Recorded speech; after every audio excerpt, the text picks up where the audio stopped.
2014 и през април месец получихме от управителния съвет на Съюза на инвалидите статут на основна общинска организация. Това като термин означава по устава на Съюза на инвалидите организация, която представлява Съюза на инвалидите за град Варна пред местните институции, общински, държавни. Нашето дружество през април месец, на 14 април, с решение на управителния съвет, което е тук, мога да ви го покажа в последствие, не съм го включил в тези конкретни документи, ако искате да ви го дам да си го снимате. От 14 април имаме статут на основна организация по устава на Съюза, основна общинска организация за град Варна, която има право да представлява Съюза на инвалидите в България, която е национално представителна организация по смисъла на Закона за интеграция на хората с увреждания. Съюзът на инвалидите в България също така е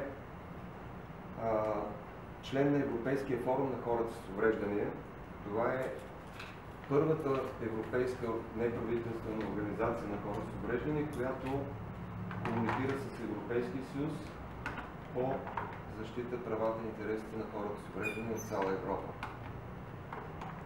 Проблемът е такъв, че след април месец, когато от управителен съвет в София ни приеха за общинска организация, ние съответно потърсихме връзки с община Варна, най-напред с доктор Маринова, заместник кмет, относно това да можем да влезем в клубната база, която е в блок 67 в Чайка, която е предоставена на Съюза на инвалидите още от 1990 година, а през 2007 година с заповед на кмета на община Варна и с договор за учредено безвъзмездно право на ползване върху недвижим имот общинска собственост от 6 юни 2007 година, клубната база е предоставена на Съюза на инвалидите като национална неправителствена организация, национално представителна. И ние като такава, като местно дружество, което се учредихме през март месец, помолихме доктор Маринова като заместник кмет да ни съдейства пред общинското ръководство, пред кмета, за това да бъдем настанени в клубната си база, в блок 67, може би я знаете, до вход е. Това е база, която още от 90-та година е предоставена. Там се помещава дружество на инвалидите, което е учредено още през 1987 година, което дружество на инвалидите до 2010 година беше член на Съюза на инвалидите. Но от 2010 година те се регистрират като юридическо лице. Дружество на инвалидите се представлява доктор Радко Радев, който може би познавате. В 2010 година те се регистрират като юридическо лице, а по устава на Съюза на инвалидите, който също носи, мога да ви покажа, за колективното членство, има клауза, в която е казано, че всички юридически лица, които основният предмет на дейност е хората с увреждане, защита на техните права, могат да кандидатстват в Съюза на инвалидите със съответното заявление. Доктор Радев това нещо не го прави. До 2014 година Съюза на инвалидите го изчакват, канят го с различни писма. Ето го едно от писмата, с което председателя на Съюза, последното писмо е от 18 март 2014 година, с която те го канят отново да стане колективен член. Той отказва. Между другото, неговия отказ в негово писмо до министъра на труда и социалната политика от 12 февруари 2014 година, защо го имаме това писмо, може да се питате, защото министъра веднага го препраща до Съюза на инвалидите, до председател Красимир Коцев, за информация. В това писмо доктор Радко Радев един друг проблем тук е поставен, но в точка 3 пише: не желаем да сме структури на СИП и на други национално представителни организации. Мога да го дам, да си го преснемат. Тоест те нямат никакво желание, те искат да бъдат самостоятелно юридическо лице, да се участват в различни проекти и програми, вероятно, но не желаят да бъдат структура на СИП. Поради тази причина имахме няколко срещи с общинското ръководство, като започнете първо до секция, която почти ни каза, ние готвим заповедта, правото е на ваша страна да влезете в готвят заповедта за извеждане на дружеството на инвалидите от клубната база на Съюза на инвалидите и настаняване на нашето дружество.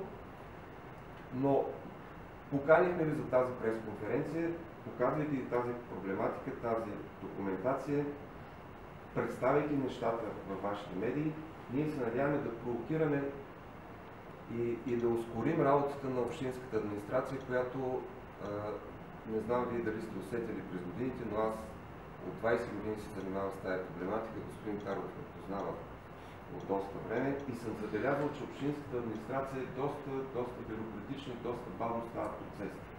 Още първата ни среща беше на 12 май с доктор Маринова, последната ни среща с госпожа Димитрова беше преди около седмица и се надявам чрез вашите публикации да задвижим тази бюрократщина в общината и по-бързо да се реши нашия проблем. А той, част от него е както липсата ни на база, в която да развиваме дейност, така и невъзможността. Ето вижте, този голям списък от 250... Ситуацията в Аспарухово промениха нещата, още наредбата не е пусната за обсъждане в Общински съвет, но в най-скоро време казаха, че ще бъде пусната, наредба ще бъде готова. До края на март ще имаме 4 микробуса. Да, до края на март на година 2015 ще имаме 4 микробуса. Адаптирани. Това кой на кого го обеща? Градския транспорт, нали? По проекта интегриран градски транспорт, да. допълнително 3 микробуса, плюс един заложен в общинския бюджет. По подобие на двата Мерцедеса, които в момента, знаете, в града щъкат и са недостатъчни, крайно недостатъчни. Ето едно момиче на количка, тя после ще ви каже за проблем. Още нещо в тази връзка към транспорта. Имаме удължено работно време вече на тези двата микробуса до 23 часа до септември, до края на септември. Нашето желание е поне един да има денонощно дежурство, защото хората, които са на колички, заради хората на колички, те няма как да ползват бърза помощ. Отказваме бърза помощ заради това, че не са адаптирани техните линейки. Няма как да бъдат адаптирани. А това кой и на кого го обеща? С госпожа Комиска и с доктор Маринова при първата среща, която направихме, тия 40 въпроса бяха представени пред тях за решаване. Не, защото тези микробуси лично аз знам, че се обещават от много години. Добре, благодаря на мен е обещано също пред мен, пред господин Колев е казал това. Тези трите микробуса по този проект интегриран градски транспорт до април 2015 лично доктор Маринова... Но те ще вървят по конкретни линии? Не, пак с заявка на телефона, който е при диспетчерския пункт в градски транспорт. Както е сега схемата с двата микробуса. Въпросът е не случайно, защото с годините съм чул лично обещания. Чували сме, знам. Така, значи с доктор Маринова и с госпожа Комиска сме си обещали, че няма да споменаваме в нашите разговори ще, а правим. Затова и не виждате, т.е. не чувате до сега да се използва английската ще. Това ще направим, това ще направим, това ще направим това. Гръцки думи няма да използвам, но аз съм човек, който предпочитам да... Когато обещая нещо, това значи, че е направено. И се надявам от срещната страна да реагира така по този начин. Когато има обещание, това значи, че е направено. Преди малко господин Колев спомена, че администрацията е бавна. Бюрокрацията е голяма. Администрацията е изключително бавна. Изключително бавна.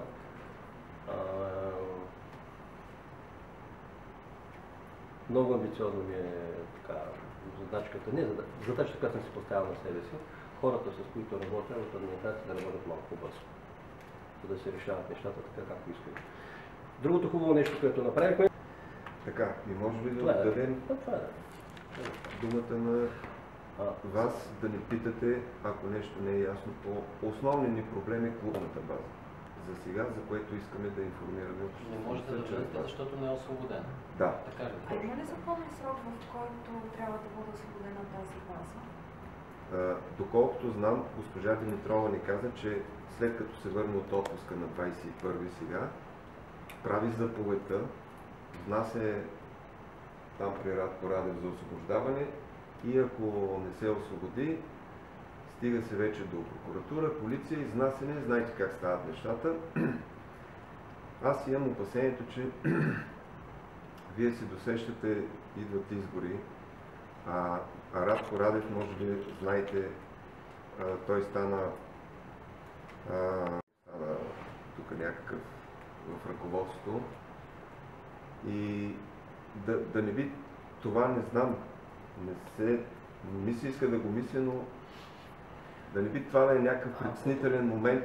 От общината ви дадат база друга, ще си търсите ли онази? Ще търсите ли Онази база е предоставена на Съюза. Да, разбирам, но ако ви предоставят помещения, в които да се разположите, ще настоявате ли, ще продължите ли да настоявате и тя да бъде освободена? Не, естествено. Да ви кажа, просто ако ни питам, предоставя, онази база обаче е доста голяма. Да, Тя така е. не знам вие знаете ли, тя е може би колкото тази зала с два отделни кабинета офиса, където и регионалната структура, регионалният председател там също трябва да се помещава, но доктор Радев не му дава достъп, защото сменя патрони постоянно, имат разправи и с нея. Никакъв проблем да сме в друга база. Даже онази тя е в края на града, е неудобна за хората от Владислав, от Аспарухо. Където и да ни предоставят, стига да е достатъчно голяма, адаптирана, но там са инвестирани много средства от общината. Да ви кажа, преди 2 години 27 000 лева инвестира общината в смяна на дограмата, адаптиране на санитарния възел и подход рампа. Колко? 27 000 лева, доколкото знам. И вътре ремонт, реконструкции, боядисване и така нататък. Базата е предоставена на Съюза на инвалидите.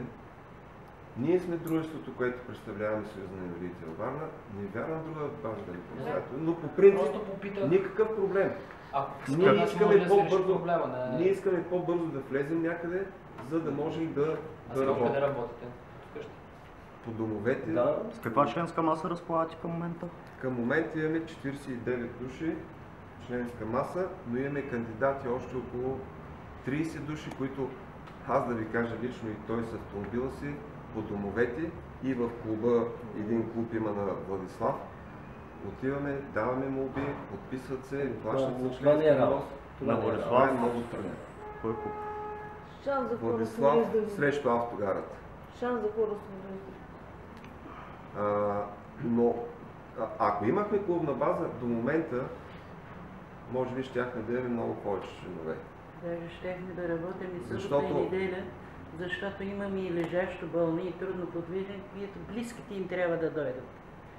За да попълните тези документи. А тази добавка, тя не е толкова за самия инвалид, колкото и за придружаващо лице. Този член с 57. И има срок за този документ. Знам, че няма статистика, но Има, някакви- сега ще има ли? ви кажа. Статистиката е взета от, всъщност аз работя в Агенцията за социално подпомагане, местната структура, дирекция социално подпомагане, отпускат добавки на около, мисля, че бяха 12 000 и нещо хора с увреждания, от които около 1000 души бяха деца. Това са интеграционни добавки по Закона за интеграция на хората с увреждания. Това е само за град Варна. Тоест община Варна или града? Община Варна. Община Варна. Включително селата, населените места около общината. Но това са само хора с увреждане, които имат право на тези добавки. Това са преди всичко над 71% с увреждане, т.е. бившите първа и втора група. Понеже трета група, между 50 и 70%, те имат право само на една добавка за транспорт и много малка част от тях я получават. А между другото, те са може би от пенсионното осигуряване, ако се вземе статистика, те са може би най-добител. Просто един обикновен член. Господин Биков, в крайна сметка тези искания, които вие ги изложихте тук, ги излага и господин Радко Радев, там в качеството си на председател на дружеството на инвалидите. С тях какви ще бъдат отношенията? Защото общо взето той идва по комисия тук в Общинския съвет. Той иска тези неща, за които ви говорите, и паркоместа, и микробуси, и адаптиран градски транспорт, иска и информационен център, като без щатни бройки. Няма да ви казвам колко неща е искал. Той един вид защитава интересите на хората с увреждане. Та въпросът ми е какви ще са отношенията. Нищо лично към господин Радев. На двете срещи, които присъствах при госпожа Комицка и при господин Плотник, аз останах така, меко казано, леко изненадан от агресивното му поведение.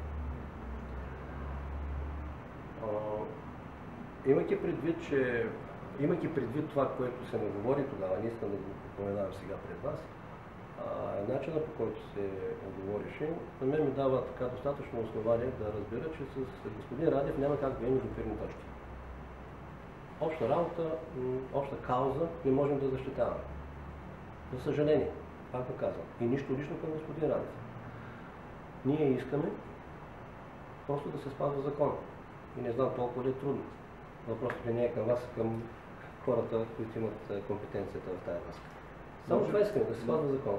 Може ли да дам думата на Радостина, на Мария, на Евелина, да кажат нещо и те през на 26 май и отказва се вече да членува в Съюза и там той твърди, че 400 души членове, че те си плащат тока и водата, но нормално е да се плаща, защото те консумират там този ток и вода. А вие, в смисъл, организациите от подобен тип имат ли право да на някакви помощи или част от парите от социалната програма на Община Варна? Не. Социалната програма на Община Варна, тя е насочена, доколкото знам, в тази социална програма тя е разделена на няколко нива. Във Варна, знаете, има около 50 вида социални услуги, за които част от тях, около 37, мисля, че са държавно делегирани. Те получават средства финансови от Министерството на финансите, общината ги разпределя. Друга част са общински услуги, които от общинския бюджет се издържат. Това са социални услуги, като различни центрове, социална рехабилитация и други. Но дружеството на доктор Радев, а и нашето, няма да предлага социални услуги, затова няма да има право на такива средства. Другата възможност, която е в тази социална програма, около 15-20 хиляди лева се отпускат за малки проекти. Малки проекти до 3000 лева за различни дейности. Но по тези проекти също могат да участват НПО-та, регистрирани по ЗЮНЦ. А ние все още не сме такова, ние сме само една структура на Съюза на инвалидите. Само юридическите лица могат да кандидатстват. Да, структурата на доктор Радев може да кандидатства. Тя може да кандидатства. И тото ми беше идеята на Радев. За да може да вземе някой към мен. Радостинка, ти ще да казваш нещо? Имам въпрос. Национално представителните НПО-та вземат огромни суми от бюджета националния. София не подпомага ли регионалните? Кажете откъде точно имате преди, че взимат огромни суми. Ами миналата година, значи, Съюза близо 800 хиляди лева. Кой Съюз? Съюза на инвалидите? Да. Като държавна субсидия? Като държавна субсидия, да. Тази държавна субсидия, тя е насочена, доколкото знам, към регионалните. Значи, структурата на Съюза са в 28-те области, има 28 регионални координатори. Те получават заплати и осигуровки. В София има административен офис на Христо Белчев 8, около няколко помещения, където там има около 10-15 човека или колко са на национално ниво. В крайна сметка, не знам точно разходите им за това. Да, защото казахте, че се самоиздържат и така нататък. И въпросът ми е... Не знам да са изпращали пари на местните дружества. Не са малко пари, защото и би трябвало според мен да се издържат структурите. Издържането на структурите е доколкото плащат данъците на тези помещения, таксите смет. Сега не знам за тока и водата, доколкото знам, Радко претендира, че те ги плащат, а не Съюза. Сигурно, че Съюза ще ги поеме. Добре, имам въпрос. Но за помощите знам, че не изпращат. Изисква доброволно изпълнение в 7-дневен срок и след това се ходи с съдия изпълнител. Или има разлика, когато става въпрос за освобождаване на общинско и приоритет на общината. Не съм се Може би точно как Има някаква процедура на принудително изпълнение, след като излезе тази заповед, която чакаме. Аз ви предлагам В рамка на общината. на 21 се връща госпожа Димитрова. Защото всичко това, което ви показахме като документация, която имате пред вас, всичко това нас не прави като правоимащи да помещават, да владеят това помещение. Още когато стана въпрос, че господин Радев трябва да излезе и да напусне тези помещения, думите му бяха: тогава ще се съдим. И поради тази причина той не иска да напусне там и не знам къде черпи така толкова много сили, за да не спазва закона. Защото всичко това нещо е законосъобразно, което ние искаме. Между другото, документация. Що просто до сега закона не е предложен по разни причини и той се чувства, че да, и този път ще не се разнесе. И това не е възможно. Между другото, Додат неговите на власт. в залата присъства заповядайте. Аз изчаквам Да, се вие изкаже, сте от дружество. Вие аз съм- защитавахте Радко Радев, какво беше? Дружеството при среща спортник, нали? Да, така? да. Заповядайте. Съвсем случайно разбрах за тази среща, Няма съжалявам, че проблем, закъснях. заповядайте. Нека Но в журналистите ви последния питат и момент, вас. Те вече намаляха. Съжалявам, просто... Значи идеята Твърде на ненавременно, тази че- пресконференция, вие закъсняхте малко. Аз не Дали съм била разбрах? поканена в интерес на истината, така че съвсем случайно Аз съм- разбрах, затова ви изчаках да... Няма и как да ви включите. покана, Да. защото не знам дали сте представител на медия. Да, окей, да, не съм. Идеята ни беше, че ние представяме пред медиите този проблем, който тогава пред господин Портник представихме. Уважиха ни тук няколко медии и се надяваме по-бързо да се реши този въпрос. Така. Но аз чух и допълнителни... Това е чудесно. Но чух и изказвания от рода на, че доктор Радко Радев се е поставил над закона. Това са много силни думи, които трябва да се подкрепят с документи. Ето ги Също така, аз влязах в момента, в който вие казвахте, че тези 250 и няколко души, които имат право на член 53, помощта по член 53, всъщност какво казвате, че сега вие трябва да ги уведомявате? За да си подадат молбите. Ама вие откъде знаете, че не са подадени? Ако те са подали молби в това дружество, те няма да получат тези средства. Защо? Защото по устава на Съюза тези и по закон също Член така, 54. член 53 в закона, аз съм го представил на То журналиста е и от казвам, правилник за от прилагане правилника, на да, закона. от правилника и казвам, че тези средства се предоставят чрез регионалните Те организации. се предоставят чрез регионалната организация, Вие не сте член на Съюза Ма ние на говорим инвалидите за и подаване на документи, Да. които да се представят пред институция, която да отпусне помощта. Да. Да. А не за изплащането на помощите. Това са различни неща. В момента. Ако вие не правите разлика между това и въвеждате в заблуда, Въобще не би не трябвало да е въвеждам в така. заблуда. Не би трябвало да е така. Значи, едно е да представиш комплект от документи, друго е да ти бъдат прегледани документите Какъв и е смисъл да бъдат те да се изплатени тези представят пред средства? регионалната от вашето Вие сам дружество, казахте, а не вие от нашето, които Момент, сме. извинявайте. Вие сам казахте, че всеки човек, който има право на тази помощ, така или иначе може сам да ги представи тези документи пред институцията, която ги изплаща, така ли? Да, И но коя тогава институция за ги какво изплаща? Вие разяснявате на ваши членове, доктор Радев разяснява на неговите членове. Ако има такива, които имат право да го правят това, да ги получават тия помощи. Но посредникът е регионалната организация. За изплащането, не за подаването на документите. Ами добре, каква е ползата вие да ги подадете и те да не получат никакви Тогава средства? каква е ползата вие да ги подадете? Защото ние сме То структура тогава на би било Съюза. едно много сериозно Това е нарушение, законно. ако вие казвате, че ако не ги подадете, вие няма да бъдете изплатени парите. Това са неща, които не са Добре, верни. Ще видим как Категорично не приключи са този. верни, Ще да. подобно, голям проблем ще създадете както с това. когато идваха Голям проблем новите ще членове и някои казваха, че са платили вече членски внос и Колев им каза, няма значение. Платили сте там, никой няма да ви иска. Хората си имат право подайте е да членуват документи, където искат. Да, Това Да е си тяхно подадат право. за Ние молбата не за ги помощи, принуждаваме а да не да правят. станат А член. вие бяхте сигурни, че те не се е подали и затова или ги накарахте наново да се Да, подали? се е не, подали. не, Това не са... бяха подали. Добре, но да Не не изпадаме бяха в ситуация, в която се обяснява как са подавани документи и няма да бъде платено, ако са подадени Но чрез вижте, това. манипулацията на доктор Радев към тези хора, които миналата година са подавали при вас и сега продължават да подават, е много голяма. Да. Кажете им честно, че те няма да могат да получат добавката си. Въобще не съм съгласна с вас. После нещо Разбира се, друго. че ако те няма получат, вече Добре, това било в В моята сериозен група проблем. има хора Значи, с върнах- на колички, които са плащали членски внос, за да получат именно тая добавка. Да. Да. Той не ги е уведомил, че от 2010 не е член на Съюза. Доктор Радев... Не ги е в заблуждение. Момент. Декември месец съм се срещала Компромиси са няколко му пъти в правили, микробуса с компромиси, него. 4 И години. даже и аз, понеже вече съм с тази година. чужда помощ, казвам, трябва да се уреда и аз да дойда да се подновя членството. Не ме уведоми. Това не е ли заблуждение? Радостина, кажи, Значи, моля се и доктор- ти нещо за дружеството, доктор- което представлява госпожа. Да, от Чакай, 2003 съм Измества се член. разговора. От 2003 съм член, не съм посетила нито веднъж офиса на организацията, а майка ми ходи просто да си взема тази добавка за предложаване. Той я предоставя. Само за това нито веднъж не съм била поканена на някаква проява, на някакво събрание или каквото щете, само заради това. И повечето хора, които познавам, мои приятели и познати, също.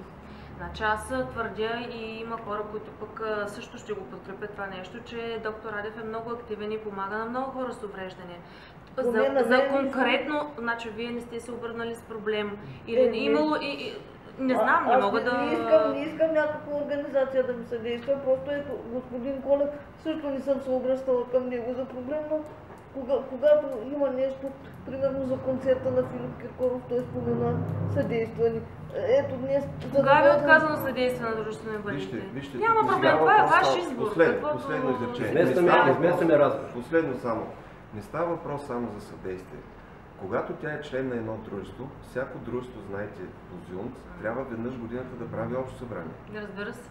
Канена ли си до сега? Не, нито веднъж. Значи лична покана не е изпращана, но има Еми. обявление, което се слага на видно място и всички могат да се запознаят. Добре, По значи устав да на спрем. дружеството Имаме това един не е въпрос. задължително. Да не е задължително Стига. По член, устав Да както, не например, занимаваме. когато има покани се промени. слагат Съюз на инвалидите в България. Къде? Праща ли ви покана? За общо събрание? Вижте, аз когато вие бях тъй- долу в другия клуб на Така. Преслав, когато имаше във връзка с 6-та наредба за достъпна среда, веднага ни събраха, донесоха документите, разясняваха ни всичко. Той, понеже не само когато членуваш към това дружество, имаш право и към юридическо лице. Той не извика хората при себе си въобще да ги информира за тези Сега, неща. той Въобще не за присъства промени. тук, затова може да се върнете към него, но аз ви казвам, че дейността на доктор Радев не е само по член 53 да събира документи. Значи, да, той извършва. Има отчети, всяка година те се публикуват на изискуемото от закона Отчети на място. хартия. Така твърдите вие, работата е свършена. Това, че вие не сте запозната е съвсем друг въпрос. И ако, не знам, аз... Достатъчно. Приключваме, Само смятам, конференцията че... приключва. Ако имате някакви въпроси към нас или... Как можем да свържем с София, понеже аз един път съм ги търсил София, веднага ви казвам. няколко телефон. дена подред и никой не си вдига телефона. Веднага ви казвам телефон. 02 986 7070. Кой отговаря там или? Надя Кръстева, секретарка на Красимир Коцев е председател.